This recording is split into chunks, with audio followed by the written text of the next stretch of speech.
Le combat contre l'occupation illégale des espaces protégés prend une tournure décisive.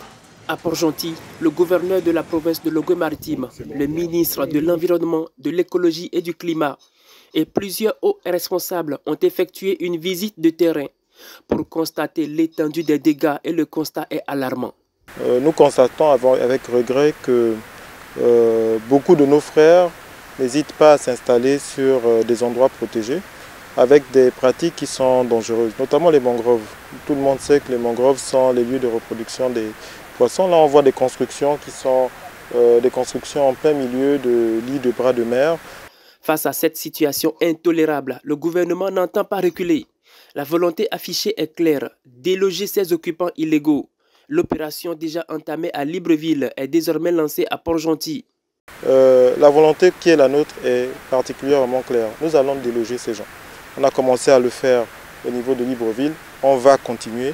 On va le faire au niveau de Port-Gentil et nous allons continuer. Et ce n'est pas tout. Le gouvernement s'attaque également à la problématique des déchets. Une visite a eu lieu à la décharge municipale de Port-Gentil en présence d'un investisseur indien, un acteur majeur du recyclage qui a fait ses preuves en Guinée équatoriale. L'idée, c'est d'apporter un peu plus de modernité et de propriété à notre capitale en ne déplaçant pas le problème. C'est facile de fermer une décharge. Il suffit de trouver un autre site et de faire une autre décharge à ciel ouvert. Ce n'est pas ce que nous voulons faire.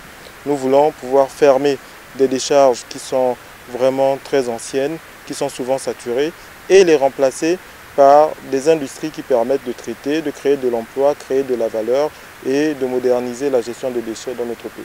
L'objectif est ambitieux, fermer les décharges saturées et remplacer par des industries modernes, créatrices d'emplois et de valeur.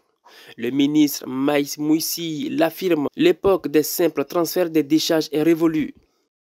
Les acteurs de la préservation de l'environnement se sont retrouvés avec les investisseurs dans la salle Jeanne-Valentine Pirobe de la mairie du bord de mer afin d'échanger sur les enjeux du traitement des déchets dans la ville de Sable.